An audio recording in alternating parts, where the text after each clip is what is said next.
नमस्कार, आवाज़ देश की में आपका स्वागत है। मैं हूं प्रतिबिंब शर्मा। आवाज़ देश की गाड़ी आज स्टूडियो से बाहर निकली है और बाहर निकलकर बात करेगी भारत के रेल के इतिहास की, भारत के रेल के बदलते इतिहास के साथ साथ मिजाज की, और साथ ही साथ मुलाकात करेंगे कौशल के इंजन से।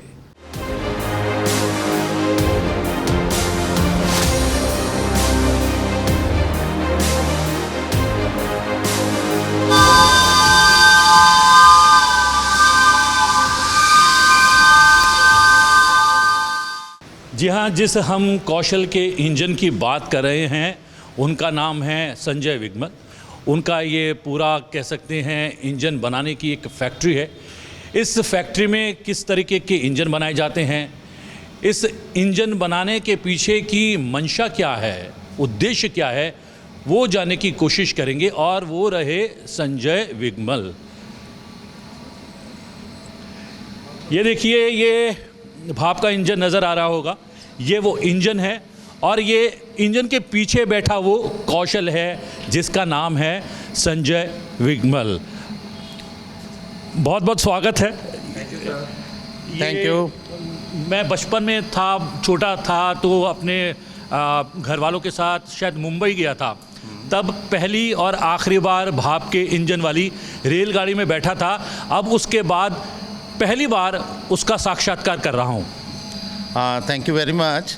देखिए, स्टीम इंजन हमारी जो इंडस्ट्रियल रेवोल्यूशन के सिंबल हैं और ओवर द टाइम मैंने देखा है इनको मेंटेन नहीं किया गया और एक्सटिंक्ट हो रहे हैं। तो मैंने ये बीड़ा उठाया क्योंकि बहुत सारे लोग ड्रोन्स और सारी टेक्नोलॉजी में आगे जा रहे हैं। तो मैंने कहा क्यों ना मैं बैकवर्ड काम करके इसको मेंटेन करूं। जैसे एक शादी होती है ना, सारी बारात जाती है तो माँ घर बैठी रहती है, तो मैंने सोचा क्यों ना मैं इस पुरानी चीज़, इस धरोहर को संभाल के रखूं। ये रेलवे के इतिहास को जीवंत करने का काम है, ये कोई छोटा मोटा काम नहीं है। ये काम क्या चल रहा है अभी? ये मैं सुनील से कहूँगा, अपने कैमरामैन से, सुनील थोड़ा सा इधर आए, पीछे की इस प्रक्रिया को जानने का प्रयास करते हैं। ये कोयले तो हमें नज़र आ रहे हैं और हमें ये भी मालूम है कि भाप के इंजन कोयले से जला करते हैं। ये संजय जी, ये इस वक्त क्या प्रक्रिया चल रही है? ये हम फायरिंग कर रहे हैं। कोल को हम इनिशियल इग्नाइट करते हैं, इसके बाद वेंचुरी इफेक्ट से ये कोल अपने आप जलेगा। इनिशियल हम इसको प्राइमिंग बोल सकते हैं या इंजन की तैयारी कर सकते हैं। हम इंजन चलाने की तैयारी कर रहे हैं और ये स्मोक, ये फायर एरिया है, इसमें हम कोयला डाल के इसको हीटअप करेंगे जिससे स्टीम बनेगी और स्टीम से इंजन चलेगा। तो ये हीटअप करने की प्रक्रिया कितनी देर चलती है? क्या ये आपका ये जो छोटा भाप का इंजन आपने तैयार किया है उसी में ये प्रक्रिया होती है, या असली जो इंजन होता है जो रेलगाड़ी को खींचा करता था, जिसमें हम सवारी किया करते थे, उसमें भी ये हीटअप की प्रक्रिया हुआ करती थी? देखिए, ये एग्जैक्टली सेम है जैसा बिग फुल साइज इंजन होता है। ये उसका स्केल डाउन वर्जन है। इसकी हर ऑपरेशन, इसका हर एवरीथिंग इज़ 1:8। जो चीज़ वहाँ 8 मीटर की थी, यहाँ पे 1 मीटर है। बाकी सारा प्रोसेस, यानी अगर इसकी लाइट भी जलती है तो वो टरबाइन से है, ब्रेक भी स्टीम से है, उसमें भी कोयला चलता था, इसमें भी कोयला चलता है। Everything, all walls, every mechanism is the same. ये आपने, क्योंकि हीटअप हो रहा है, कितना समय इसमें लगने वाला है, हम लोग चलता हुआ भी देख पाएंगे क्या? और क्या इस इंजन की गाड़ी की सवारी भी हम कर पाते हैं क्या? सर, ये एक खिलौना नहीं है, ये एक पावरफुल इंजन है। 1:8 का मतलब ये एक बोगी को खरीद सकता है, रियल ट्रेन की जो होती है। और अभी मैं आपको मैंने हमारी सोसाइटी में 15 अगस्त को हमने इसको चलाया था, उसमें हम लगभग 50 लोगों को बिठाया था। उसकी फुटेज भी मेरे पास है और ये पावरफुल है। अभी आप लोगों को थोड़ी देर में जैसे ही चलेगा मैं आपको इसकी सवारी कराऊंगा। हम इसकी सवारी करेंगे और बचपन की यादों को ताज़ा करेंगे। इससे पहले देख लेते हैं इतने कि इस फैक्ट्री में क्या कुछ तैयारियां आप किया करते हैं संजय जी। इस स्मॉल स्टीम इंजन फैक्ट्री में कुछ इंजन्स तैयार हो रहे हैं, कुछ तैयार हैं और एक तो चलने के लिए भी तैयार है, जिसको हमने अभी देखा भी है। लेकिन शुरुआत में ही हमने इस इंजन को आपको दिखाया था। बड़ा ही कॉम्पैक्ट सा ये इंजन नज़र आ रहा है। इसकी हिस्ट्री जानने की कोशिश करेंगे संजय जी से। संजय जी, एंट्री करते ही सबसे पहले नज़र हमारी इसी इंजन पर पड़ी, क्या है ये? देखिए, 1829 में इंग्लैंड में फर्स्ट टाइम जो इंजन पे टिकट कटी थी, जिस ट्रेन पे first time official ticket issue हुई थी, उस इंजन का नाम था इन्विक्टा। और वो अब भी वो सेम इंजन इंग्लैंड में प्रिजर्व्ड है। वो स्टीफनसन फादर एंड सन ने बनाया था। ये एग्जैक्टली उसकी 1:8 कॉपी है। और वर्ल्ड में मैं एक रेयर ऐसा हमारी ऑर्गेनाइजेशन में मैं हूँ जिसके पास उसकी एग्जैक्ट कॉपी है। ये कोयले पे भी चलती है और ये गैस पे भी चलती है। मैंने दोनों प्रोविज़न दिए हैं क्योंकि हमारे इनक्लोज में मैं कई बार नहीं चाहता कि मैं इसको कोयले से चलाऊं, और आजकल कोयला मिलता भी नहीं है, तो एनवायरनमेंट कंसर्न से मैंने इसको गैस पर प्रोविज़न भी रखा है। बट ये एक हिस्टोरिकल चीज़ है और मेरे ख्याल इंडिया में या एशिया में मेरे अलावा किसी के पास ये नहीं है। अगर ये सीएनजी या एलपीजी का प्रोविज़न करके आप बड़ा इंजन भी बनाएंगे तो मुझे लग रहा है कि सरकार हाथों हाथ लेगी और उस इंजन को पटरी पर उतार देगी। हाँ, ये कोई मुश्किल काम नहीं है। देखिए, पहले हमारे पास गैस या पेट्रोल डीजल नहीं था, तो हम लोग कोयला जो नेचुरल रिसोर्स ऑफ एनर्जी है उसको यूज़ करके इंजन चलाते थे। बट हमें तो देखिए एनर्जी के लिए फायर ही क्रिएट करनी है ना। आप किसी चीज़ से कर सकते हैं, ना केवल आप गैस से, आप वुड से भी, या जो पराली है हमारी जो पोल्यूशन प्रोड्यूस करती है उसको जला के भी हम इंजन चला सकते हैं। अच्छा, तो ये पराली की समस्या भी समाप्त हो जाएगी और आप ट्रांसपोर्टेशन का एक नया जरिया भी निकल आएगा। हाँ, बट आज जो मशीन्स हैं, आज की जो ट्रांसपोर्टेशन के मीन्स हैं वो बहुत ही एफिशिएंट हैं और उससे पोल्यूशन जनरेट होगा, वो ठीक नहीं है बात। ठीक बात नहीं है। एक जर्नी की बात करेंगे हम, जो है इस इंजन की जर्नी की भी बात करेंगे और संजय जी की जर्नी की भी बात करेंगे। कब जहन में आया, क्या कुछ आपने ऐसी पढ़ाई की कि आप स्टीम इंजन के निर्माण के क्षेत्र में निकल पड़े? क्या ये शौक़ है, क्या ये काम है? ये काम नहीं है तो क्या कुछ और व्यवसाय या बिजनेस आप किया करते हैं? देखिए, सबसे पहले मैंने इंजीनियरिंग कॉलेज में मैकेनिकल इंजीनियरिंग की है। और जब मैं इंजीनियरिंग कॉलेज में गया तो मेरा कंसेप्ट क्लियर था कि मैं जब इंजीनियरिंग करूंगा तो मैं इंजीनियरिंग का ही काम करूंगा। मैंने कभी ऐसा नहीं सोचा कि हम MBAs करते हैं और इंजीनियरिंग कॉलेजेस की फालतू में सीटें रोक के एक अच्छे जो भावी इंजीनियर बनना चाहते हैं उसके स्पेसिस को हम घेर लेते हैं और बाद में उस काम को भी नहीं करते। हमारे कंट्री का कितना रिसोर्स ख़राब होता है। लोग फाइनेंशियल सर्विसेज या बड़ी बड़ी जॉब्स में जाते हैं बट इंजीनियरिंग की कोर इंजीनियरिंग को घेर के और उसका कभी काम नहीं करते, ना उनको फिर कभी याद रहता है वो कोर्स को। तो मेरे को बड़ा क्लियर था जब मैंने इंजीनियरिंग की तो मुझे यही काम करना है। मैंने first day from the completion of engineering मैंने इंजीनियरिंग का ही काम किया। मुझे मिनिएचर वर्ल्ड में बहुत अच्छा लगता था। मैं पहले बॉन्साई उगाना चाहता था, बट जैसे ही मुझे 20-25 साल मुझे एक्सपीरियंस हुआ, मैंने बहुत सारे इंपोर्ट सब्स्टिट्यूट इंडस्ट्री में दिए हैं। मैंने बहुत सारी इंडस्ट्री को, जो यूरोप या अमेरिका से मशीन्स आती थी, उनके स्पेयर्स होते थे, वो स्पेयर्स वहाँ से लाना बहुत महंगा था। मैंने उनको 1/20 प्राइस पे देता था, फिर भी अच्छे चलते थे। तो ऐसा करते करते मुझे काफ़ी एक्सपीरियंस हुआ। 2015 में जब अमेरिका के राष्ट्रपति ओबामा जी इंडिया विजिट पे थे तो government was looking for somebody की जो मेक इन इंडिया का बिग लॉइन बना सके। तो कुछ लोगों ने मुझे अप्रोच किया, तो मैंने 2015 में जब मैंने इतना बड़ी चीज़ को फर्स्ट टाइम बनाया और वो सक्सेसफुल टाइम में मैंने पूरा किया, तो मुझे अपने आप में कॉन्फिडेंस हो गया। फिर मेरे को ये था कि ऑटोमेशन था, क्या था वो ऐसा यस, उसमें गियर्स थे, चल रहे थे। मैंने उसके गियर बॉक्सेस लगाए थे। आप यूट्यूब पे 2015 की रिपब्लिक डे पे मेक इन इंडिया का टैब्लू देखें, आपको वो दिख जाएगा। क्या बात है, मतलब कि जो मोदी जी ने tagline the make in India की, उसको कहीं ना कहीं साकार करने में आपका भी योगदान रहा है। पहले नौकरी, फिर व्यवसाय, फिर इंजन के छोटे रूप, वो भी स्टीम इंजन के छोटे रूप बनाने का मन में पहला ख्याल कब आया? देखिए, मैं आपको एक चीज़ बताना चाहता हूँ। जो आज का मल्टीमीडिया या सोशल मीडिया है, ये एक ऐसा समुंदर है, कई लोग तो इसमें डूब जाते हैं, कई लोग इसमें से मोती निकाल लेते हैं। तो आपको इसमें से क्या ढूंढना है? अगर आप सिलेक्टिव हो केवल अपनी चॉइस की यूज़फुल चीज़ों के लिए तो बहुत अच्छी चीज़ है।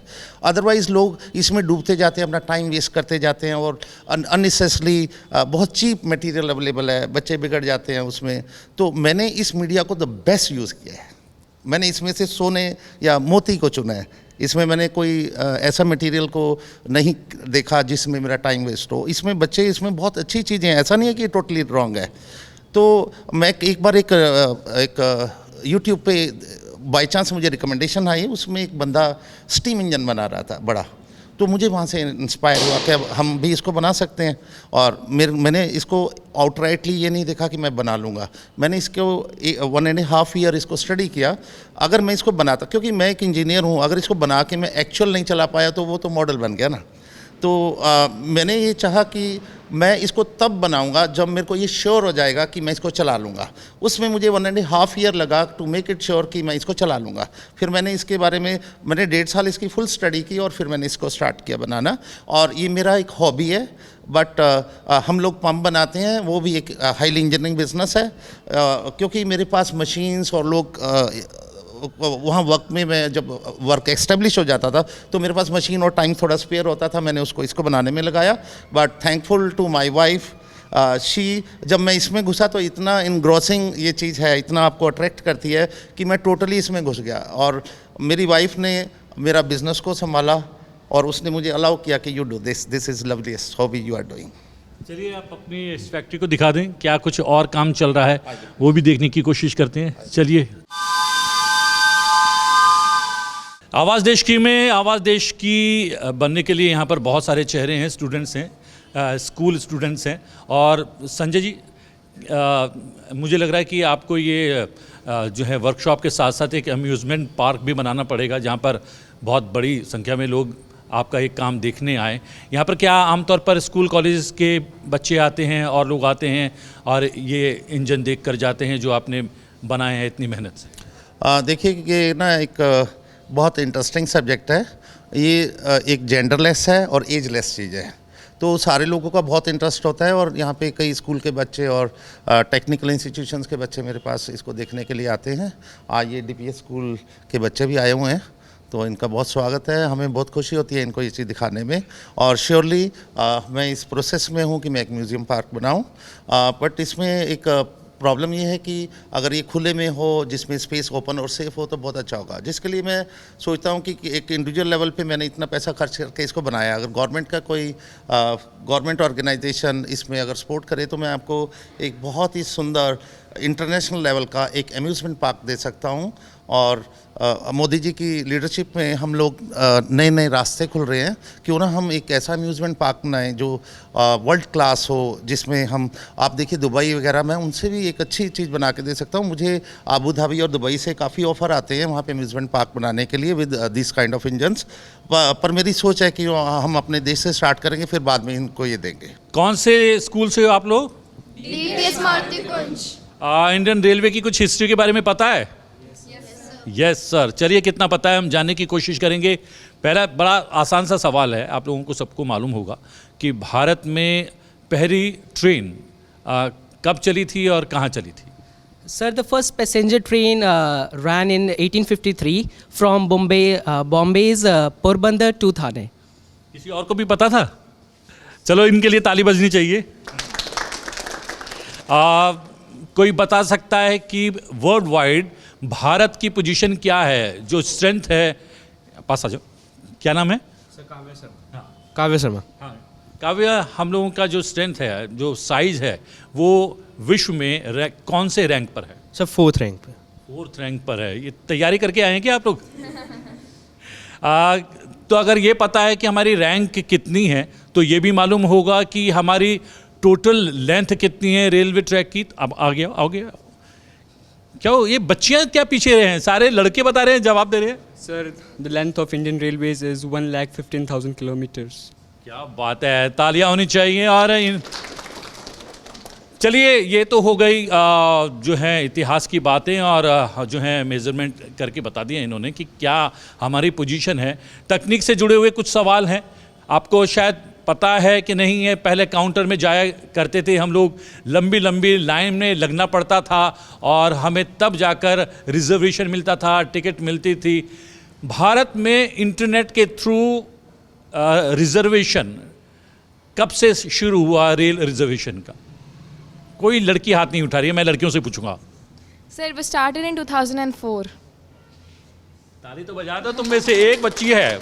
जी हाँ, बिल्कुल ठीक बात है। 2004 में जो है सबसे पहले इंटरनेट के माध्यम से हमारा रिजर्वेशन शुरू हुआ था। और चलिए, हम लोग संजय जी के साथ और इन बच्चों को साथ लेकर अवलोकन करते हैं इस पूरी इंजन फैक्ट्री का और स्क्रैच से शुरू करते हैं।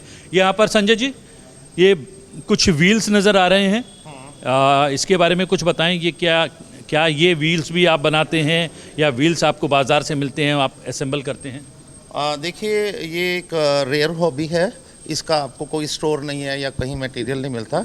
इसको मैंने खुद ही बनाया है, मैंने इसको रॉ मटेरियल ख़रीदा है और इसको मशीन करके ये इंजन मेरा नेक्स्ट प्रोजेक्ट के लिए, ये जो व्हील्स हैं नेक्स्ट प्रोजेक्ट के लिए है। क्या नेक्स्ट प्रोजेक्ट है? नेक्स्ट प्रोजेक्ट है मेरा एक 2 स्टीम लोकोमोटिव है जो रिप्लिका है हमारे 1950s के जो इंजन हैं उनके रिप्लिका है। ये शायद कोचीज हैं?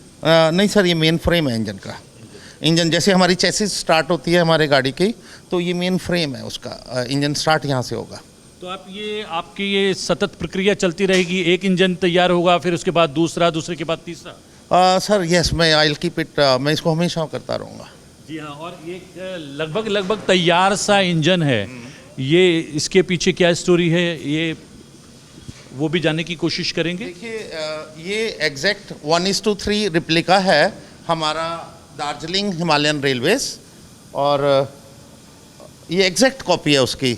जो दार्जिलिंग हिमालयन रेलवेज है वो हेरिटेज में कवर होती है, और दार्जिलिंग हिमालयन रेलवेज ही एक ऐसी रेलवे है एशिया में जो ओनली रेलवे है जो हेरिटेज, यूनेस्को हेरिटेज में कवर होती है। तो ये उसका एग्जैक्ट रिप्लिका है, और मैं इसको 1 महीने में बना लूँगा। मेरा बनाने का इसका पर्पस ये है कि दार्जिलिंग हिमालयन रेलवे 150 साल से कॉन्टीन्यूस वो इंजन चल रहे हैं। हाँ, अभी भी कॉन्टीन्यूस वही इंजन चल रहे हैं, क्योंकि ये इंजन बहुत सालों से चल रहे हैं, तो इनकी संख्या कम होती जा रही है। क्योंकि जब एक इंजन को खोल के उसके पार्ट्स लगाए जा रहे हैं, मुझे लगता है एक दिन ये इंस्टिंक्ट हो जाएंगे, तो मेरे को इसको एक प्रिजर्व करना ज़रूरी है मेरे लिए। क्या इंडियन रेलवे की तरफ से भी किसी ने आपको अप्रोच किया, या आपकी किसी से बात हुई है, आप इतना कमाल का काम कर रहे हैं, क्या हमारे साथ मिलकर काम कर सकते हैं, म्यूज़ियम हम लोग मिलकर कोई डेवलप कर सकते हैं, कोई इसको लेकर, या आपके पास कोई प्रपोजल? देखिए हमारा दुर्भाग्य है कि हम फॉरेन के लोगों को ज़्यादा पैसा दे के ले लेते हैं, हमने अपने देसी लोग, हमारे देश के लोग होते हैं, उसको हम उतना तवज्जो नहीं देते। कुछ टाइम पहले मैंने दिल्ली रेलवे म्यूज़ियम में एक रेल इंजन था जो चल नहीं रहा था, तो वहाँ के डायरेक्टर साहब ने मुझे रिक्वेस्ट की थी, मैंने उसको चला के दिया है। और बाकी गवर्नमेंट के पास मुझे लगता है कि जो ओल्ड लोग हैं जिनको स्टीम इंजन की नॉलेज थी, वो लोग रिटायर हो गए हैं या बुजुर्ग हो गए हैं, तो उनके पास कोई स्टीम इंजन के लिए मुझे लगता है कम लोग हैं। तो अगर मुझे उसके बाद किसी ने अप्रोच नहीं किया, मैंने काफ़ी लोगों से अप्रोच किया, रेलवेज़ के शुभचिंतक बहुत हैं, बट सॉलिड कोई नहीं आता सामने। तुम लोग यहाँ पर आए हो, किस तरीके का एक्सपीरियंस लग रहा है, क्या सोच है, क्या चल रहा है मन में? It's a really glamorous experience and I really enjoyed with my friends, and it is really interesting to see these models through my eyes at this age. इसको लाइव स्ट्रीम बोलते हैं, ये हॉबी को लाइव स्ट्रीम हॉबी बोलते हैं। Live stream का मतलब ये डेड मॉडल्स नहीं है, ये स्ट्रीम से चलते हैं, इसको लाइव स्ट्रीम बोलते हैं। और ये मॉडल्स हैं जो लाइव स्ट्रीम पे चलते हैं। तो क्या वो आपका वो मॉडल तैयार हो गया है? आप हम चला सकते हैं उसको, हम चला सकते हैं, और आपने एक वादा भी किया है।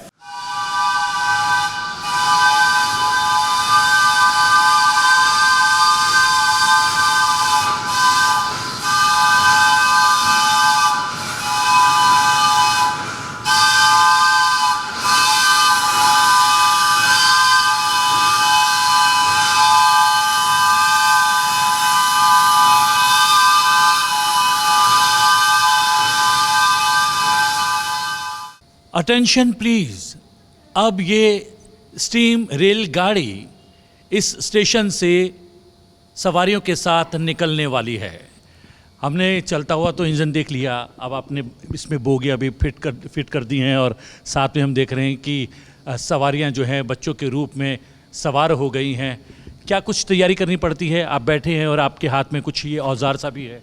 देखिए जैसे हमारे नॉर्मल हमारी गाड़ियों में हमें पेट्रोल या डीजल चाहिए होता है, इसमें पानी और कोयले से चलती है। कोयला पानी को गर्म करता है बॉयलर में, जिससे स्टीम जनरेट होती है। स्टीम प्रेशराइज होती है जो पिस्टन के अंदर प्रेशर जनरेट करती है। पिस्टन से टू एंड फ्रो मोशन से इसको मोशन मिलती है।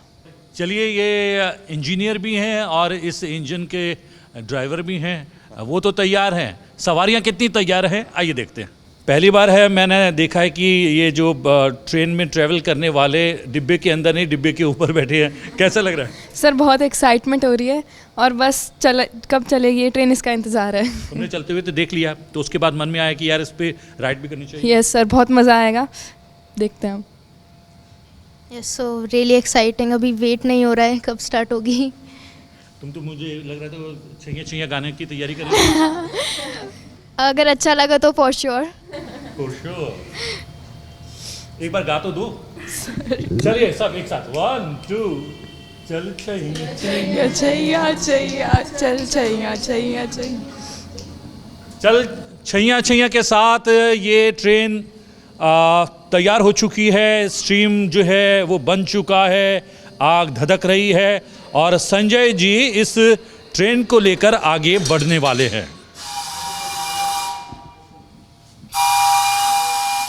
देखिए हम आपको जब काफ़ी एक्सपीरियंस हो जाता है तो आपको उस टीम की जो विसल है इसी से पता चल जाता है कि बना है कि नहीं. आवाज़ तेज़ होगी जब ये चलने के लिए तैयार होगा. अभी ये अराउंड 75% रेडी है. हम इसको 25% मोर हम इसका स्टीम प्रेशर बढ़ाएंगे. उसके बाद हम इन लोगों को खींच के जाएंगे. और ये अभी अराउंड 8-10 लोग हैं पीछे, मैं देख नहीं पा रहा, बट अगर ये इसकी जगह 50 लोग भी होंगे तो ये उसको ईजिली ले लेती है. और हमने 26 जनवरी को हमने अपनी सोसाइटी में इसको 15 अगस्त में चलाया था, जिसमें 50 लोग उसमें बैठे थे और ये ईजिली 50 लोगों लेकिन को. इसमें कुछ हॉर्स पावर का इंजन होता है क्या? वो इसमें कितना हॉर्स पावर है? क्या इंजन का पावर है? ये 3.5 हॉर्स पावर का इंजन है. और ये विसल जो है मुझे बड़ा, ये 4 पीसीज क्यों हैं इसके? क्या इसमें अलग अलग तरीके की अलग अलग समय में आवाज़ निकलती है इसलिए 4 पीस? देखिए इसको 4 चाइम विसल बोलते हैं. ये 4 म्यूज़िकल नोट्स के ऊपर बेस्ड है. और बड़ी हैरानी की बात है कि मैंने म्यूज़िक पहले सीखा, मुझे नहीं मालूम था मैं इस काम को करूँगा. मैं सितार बजाता हूँ और इसकी 4 चाइम विसल है. इसमें 4 नोट्स ऑल टुगेदर रेजोनेंस होती है जिसके कारण इसकी विसल कई किलोमीटर तक जाती है. आपने कभी नोट किया होगा कि जब स्टीम इंजन्स चलते थे तो कई किलोमीटर तक साउंड आती थी, और ये 4 चाइम विसल का इफेक्ट होता है. तो इसकी भी कई किलोमीटर दूर तक आवाज़ सुनाई देगी? ये छोटी है, मुझे लगता है ये अराउंड 300-400 मीटर तक जरूर जाती है. 400 मीटर. कहते हैं हर कामयाब आदमी के पीछे एक महिला का हाथ होता है. मेरे साथ 2 महिलाएं हैं. एक बेटी है संजय जी की और एक वाइफ है. एक बार नाम सा जो है सुधा विगमन. सुधा जी, जब पहली बार संजय जी के दिमाग में ये बात आई इंजन बनाने की, तो आपको लगा नहीं कि क्या इनके दिमाग का इंजन तो नहीं चल गया? नहीं, ऐसा कुछ नहीं है. मुझे एक चीज़ का पूरा विश्वास रहा है इन पे शुरू से कि ये जो चीज़ सोचते हैं उसको एक बाद में हकीकत में बदलते ज़रूर हैं. क्योंकि जब से हमारी शादी हुई तो उसके बाद मैंने इनको देखा ही इसी रूप में है कि ये जो चीज़ बोलेंगे, कल्पना करते हैं तो उसका फिर वास्तविक रूप ज़रूर देते हैं. तो जब इन्होंने बोला कि मुझे इंजन बनाना है तो 2-4 दिन हमें भी लगा. फिर इन्होंने वो दिखाए हमें कि ये क्लिपिंग्स दिखाई कि मुझे इस तरह का बनाना है. तो हमें भी देख के बड़ा सुंदर लगा कि ये बहुत अच्छी चीज़ है और उसका एक महत्व भी इन्होंने बताया, वो भी बड़ा अच्छा लगा कि ये ज़रूर करना चाहिए आपको. फिर उसके बाद धीरे धीरे इनको देखा तो वो चीज़ें हमारे सामने ये इंजन बन के तैयार हुआ. तो बहुत अच्छा लगता है, बहुत खुशी है कि इन्होंने ये जो इतना बड़ा काम है, मैंने भी कुछ फोटोग्राफ्स देखे थे, इसलिए मैं यहाँ पर आया और इनसे मिलने का मेरा मन किया और कहा कि इनकी कहानी जो है चैनल के माध्यम से सबके पास पहुँचनी चाहिए. दिन रात एक किए होंगे तब जाकर ये इतना बड़ा काम हुआ है. तो क्या आपको भी दिन रात इनके साथ जागना पड़ता था, उतना भी श्रम करना पड़ता था, मेहनत करनी पड़ती थी? कितना सहयोग रहा आपका? सहयोग तो पूरा 100% रहा जी. इनकी अर्धांगिनी हूँ तो हाँ जी. मैंने देखिए मैं इसको ये नहीं बोलूँगा मैंने बनाया, मैं इसको बोलूँगा हमने बनाया. ठीक है. और ये जिस एंगल को मैं पूरा नहीं कर सकता इन्होंने वो पूरा किया, और जो मैं कर सकता था वो मैंने किया. इन्होंने पूरा बिज़नेस को, ये इंजीनियरिंग बिज़नेस को संभाला विदाउट बीइंग ए इंजीनियर, और बड़ा मेरे से भी बेटर इन्होंने संभाला जब मैं इस शौक़ में डूब गया था. और ये एक ऐसा शौक़ है इसमें आदमी डूब ही जाता है. तो इन्होंने बाखूबी उसको संभाला. अगर ये वो ना संभालती तो हमारी बैकबोन ही ना रहती. तो हम कैसे, देखिए फाइनेंस के बिना कुछ भी नहीं होता. जब आपको फाइनेंस होता है तो आपके शौक़ पूरे होते हैं. दूसरा मैं एक बात और बोलना चाहूँगा. यानी आपका कहना है कि आपका व्यवसाय यानी कि आपका बिजनेस भाभी जी लगातार संभालती रही थी और वहाँ से जो अर्जित करते थे आप इन इंजनों को बनाने में खर्च करते रहे. यस. देखिए कोई भी शौक़ जो है बिना पैसे के पूरा नहीं होता है. कई बार लोग पैशन वर्ड यूज़ करते हैं. पैशन जब तक आपको रोजी रोटी का आप अरेंजमेंट ना कर ले उससे पहले पैशन को नहीं करना चाहिए, क्योंकि आप पैशन के साथ भी जस्टिफाई नहीं करते हैं, क्योंकि आपके फंड्स ही नहीं होते, पैशन होता है, फिर उसको आप पूरा नहीं कर पाते हैं। और सबसे बड़ी बात है कि रोज़ी रोटी की बात करें, ये अपनी ही रोज़ी रोटी नहीं चला रहे हैं, व्यवसाय करके बहुत सारे लोग हैं जो इनके साथ इनके व्यवसाय से जुड़े हुए हैं और उनकी रोज़ी रोटी भी चल रही है इनके माध्यम से। और जब आप संजय जी हम कहते हैं तो बिटिया मिस्ट्री भी उसमें शामिल है। ये ना हमारे घर में कोविड में ये सब कुछ स्टार्ट हुआ था। एक साल मैंने पापा को बस पूरे हर रोज़ ड्राइंग्स देखते लिखना पढ़ना सब कुछ, कि मेरे को तो लगता था पापा का ही नहीं पेपर है कोई ऐसा सा, जो एक साल से चला ही जा रहा है।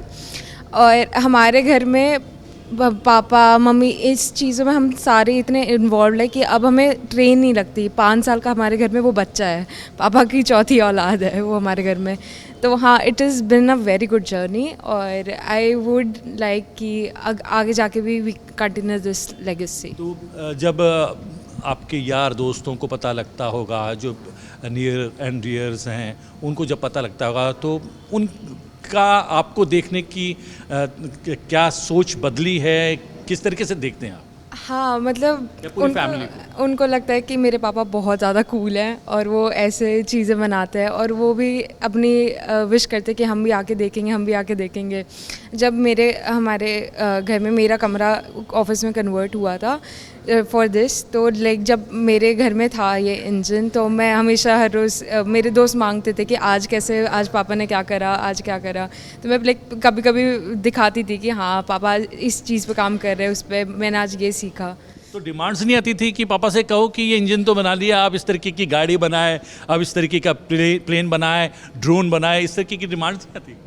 हाँ आती हैं, बट अभी तो मैं इसलिए पूछ रहा हूँ क्योंकि अपेक्षाएं बढ़ जाती हैं, और लेकिन ये भी अपेक्षाएं अपने आप में खरी उतरना कि इस तरीके का इंजन बनाना, उसका छोटा रूप बनाना और उसी तरीके से बनाना, उसी तरीके से चलना, उसी तरीके से सवारियों को ले जाना अपने आप में एक बहुत बड़ा काम है जो संजय जी ने करके दिखाया है। चलिए राइड देखते हैं।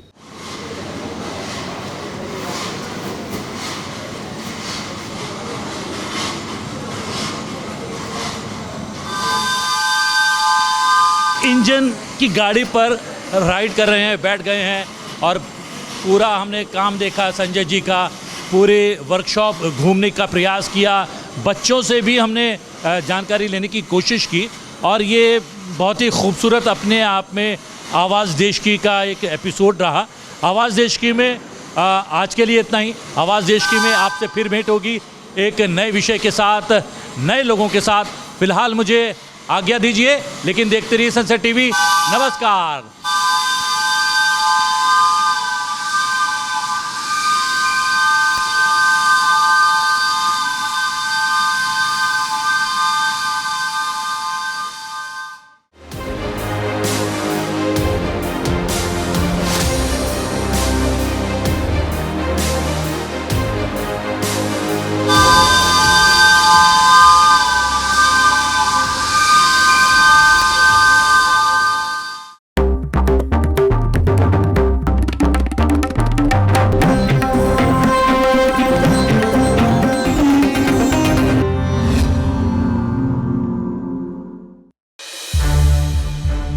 सनसेट टीवी के और भी प्रोग्राम्स देखने के लिए सब्सक्राइब करें हमारा YouTube चैनल, और हाँ, इन्हें लाइक और शेयर करना ना भूलें।